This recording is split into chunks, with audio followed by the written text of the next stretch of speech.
things, we haven't even picked it up. Many of us haven't even read the whole thing. Many of us haven't even read the translation cover to cover. Nothing. And this is supposed to be the utmost priority. If I told you that there's $1 million buried in, outside in the field, I give you mark an X, $1 million, 10 feet deep. Here's a shovel. What kind of effort would you put in? And if I told you there's a quarter 10 feet deep, here's a shovel. What kind of effort would you put in? You compare the effort. So the effort you put into Quran is only based on what you think it's worth. You understand that? Your effort is only based on what you think it's worth. So if you're not giving it much time, that's how much it's worth to you. That's what matters to you. If it's not the greatest treasure to you, it doesn't require that digging. If it's just another book on the shelf, and it's just free leisure reading, right? Then that's different. So the Quran, the two elements of our attitude, you tell me. I'm not going to tell you. What is it? Because I don't want couch potato lectures. Beyond criticism and highest priority. Highest priority. Okay? So this was the second part of the internal prerequisites. The third prerequisite, perhaps the most difficult, is the resolve to change according to the Book of Allah. The resolve to change according to Allah's Book. Here you have three categories of people. Category one, may Allah make us from them, are people that when they take the correct attitude with Kitabullah, when they have the correct intention with Kitabullah, and they start studying it, they start studying this amazing book, they find that it's asking for a direction. It's asking you to take a certain course in your life. And when you analyze your life is going this way, the Quran is going that way. There's a gap between your life and the Book of Allah. The category one are people who say, no matter what, I am going to give up the rest of my life closing this gap. Maybe I'll never get there, but I'm going to give up the rest of my life closing this gap. Whatever it takes. These are the people, the first thing they lose is what? What do you think? Huh? Family love, friends, affiliations. Everyone they love, everyone that they relied on, their whole clique, everyone that was their shelter now becomes they're the same people who abandoned them. What's wrong with you?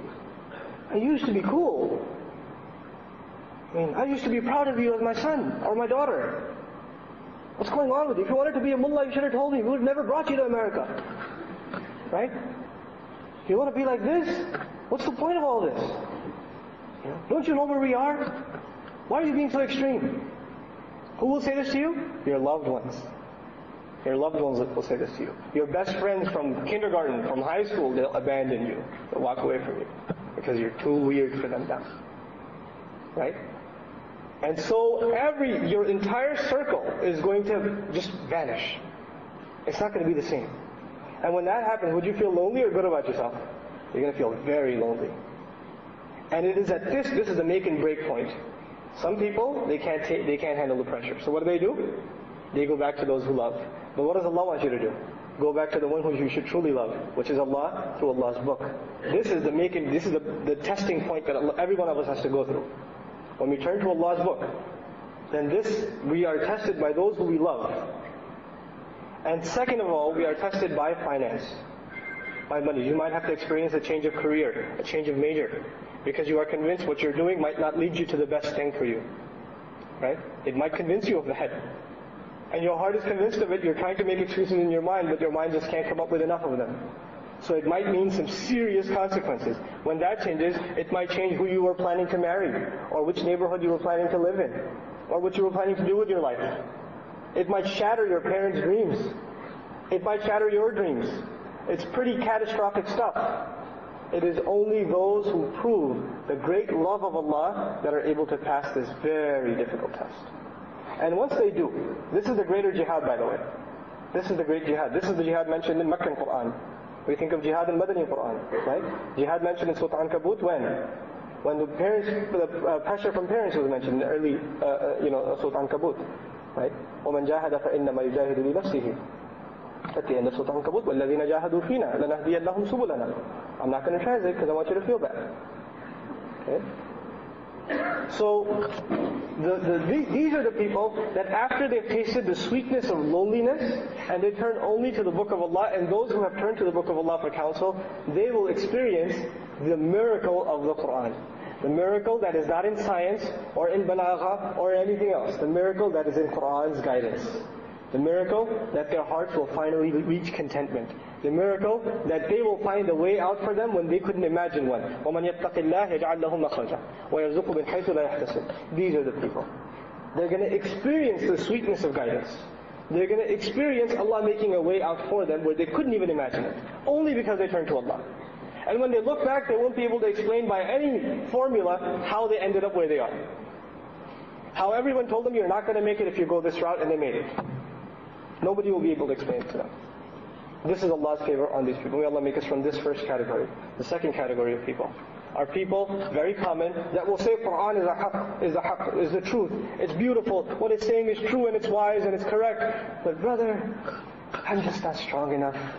Make dua for me. I'm trying, but really, it's too hard right now. You pray 5 times? All 5? On time? How do you do that? That's amazing. Right? Nobody ever says, you stop at a red light? All of them? That's awesome. How do you do it? Right? But with Salah, oh my God, this is huge. You should get an award. Parents are saying, Mera bacha, she's 5 वक्त का नमाज़ी पढ़ो क्या पता बहुत सही नमाज़ें वक्त पे पढ़ता है every salah on time MashaAllah he even gets up for Fajr he even prays Isha before he goes to sleep. It's like an accomplishment now. This was a bare minimum of being a Muslim, and now it's an accomplishment. Now you should get an award for it. Like stopping at a red light and somebody hands you here, congratulations, Citizen of the Year. Right? It's ridiculous, our attitudes of how they've deteriorated, But anyway, the second group of people, I'm not strong enough. Inshallah soon.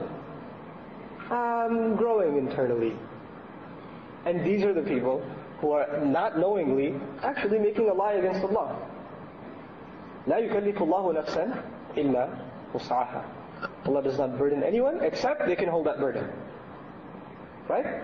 So if the burden, the obligation Allah gave us are the values and the guidance of His book, the instructions in His book, doesn't He already know we can hold it? He knows it, right? And He wouldn't have given it if He couldn't hold it. So if somebody said it's too hard, they're lying against who? Allah, because He said it's impossible that it'd be too hard. I wouldn't have given it to you if it was too hard. I only gave it to you because you can handle it. By default, and Allah does not lie. So there's only two possibilities. You're lying or Allah is. And ma'adallah, the second one's impossible. So it's you. You're lying against yourself. This is the second category of people. Excuse makers. The third and the worst category of people. The second are weak. The third are hypocrites. And this is the worst category of people. These are people that are now becoming, they're surfacing more and more and more. And these are the people who don't want to let the world see that they are actually they're not willing to follow what Allah's guidance offers. But they want the Muslim community to think that they are actually sincere.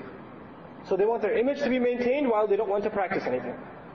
Okay, but they want their image to be maintained. So what do? They come up with very creative solutions. They come up with things like, oh, you know what? These scholars and these companions, they had a very male chauvinist understanding of Islam. And they were, confined by their time, and Qur'an is eternal guidance, so we are actually the first ones to correctly understand Islam and the Qur'an.